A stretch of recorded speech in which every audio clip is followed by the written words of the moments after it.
Here I have the Retevis MB1 CB radio. You already know how it goes, so let's go ahead, open up these boxes, and get this review started.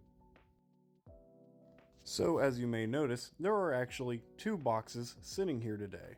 Well, that is because the Retevis MB1 is able to come with an antenna. That way, you don't have to go out and buy your own. It comes pre-tuned, that way you have all the way from 26 MHz to 29 MHz, which includes the CB band in many countries.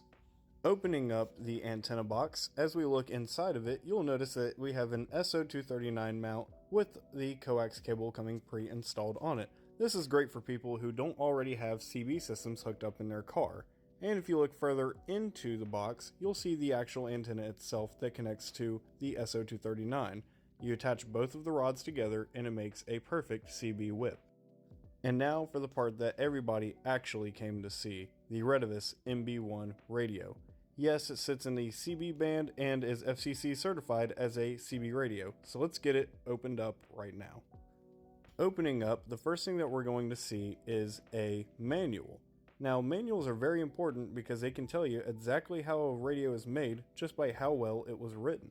I skimmed through the handbook and it was actually really well written. It was very to the point, had all the CT CSS codes on it, and had all the information I needed to program the radio to my liking. There were no funny mistakes or anything like that. It was very well written and very conclusive. And for the part that everybody's been waiting for, the radio itself. As you can clearly see once I pull off the wrapper, it comes with a 12-volt cigarette lighter adapter so that you can plug it straight into the car and get going immediately. I personally like these because it makes it to where you don't have to keep it plugged in constantly, but in an emergency, you can plug it in immediately. The radio is fairly simple to use, with 6 buttons and only one dial to turn on and the volume control. The first button is the squelch, the second button is AM or FM modulation, the third button being for emergency, channel 9 or 19, the fourth button being Vox or function control, and the last 2 buttons being channel up and down. The dial controls the radio being turned on or off and also controls the volume. The speaker is located on the bottom of the radio, which does mean that you're going to want to attach the mount on top of the radio.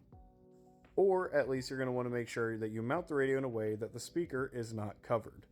On the back of the radio, you'll see a standard SO239 plug-in alongside the external speaker so that you can put in a more powerful speaker if you so like. The radio isn't much bigger than my hands as you see in the clip. This makes it perfect for stowing away in storage or in your glove box or wherever else it needs to go to stay out of your way. It also makes it very accessible whenever you're in really tight spaces or you're in places where you don't want it to be taking up a large amount of space.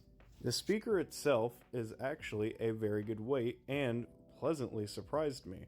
While the weight is good and it doesn't feel very plasticky, even though it looks it even has a backing that clips on so that you can clip it onto your truck or anywhere else.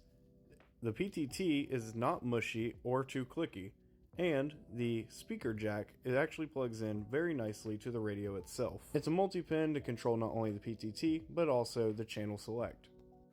Inside we also have the regular mounting screws and gear. Here's how it looks all put together, and it is very small, very sleek, and very compact. Getting the radio set up only took me approximately a minute. See, all I had to do was connect the 12-volt power to my power supply or car and get the coax hooked up to it. I was easily able to reach my friend Psycho on AM and FM, FM of course being even stronger. It's also nice that this radio comes with so many features like talkback, features that many radios would require hundreds of dollars in order for you to get. Plus other features like high cut, noise blanker, and other normal things like that, it also comes with. The receiving light that you see right there in the green and a transmitting light that you see right there in the red is also very nicely built into the radio right next to the volume dial. I think that this radio is really sleek and built very, very well, and especially for it being a compact radio. It's also not a radio that's only for experts. Even though it does show the frequency on the bottom and it has multiple modes, it's actually pretty simple to use and may teach beginners exactly what AM, FM, and even what all of these low bands and frequencies are. And if you're using it for emergency situations, being able to have your frequency shown is not the worst option ever. Added on to the emergency situations, it being so compact means that you can carry it around in your car or truck wherever you go. If I was looking for a compact CB, this is probably the one I would go with today.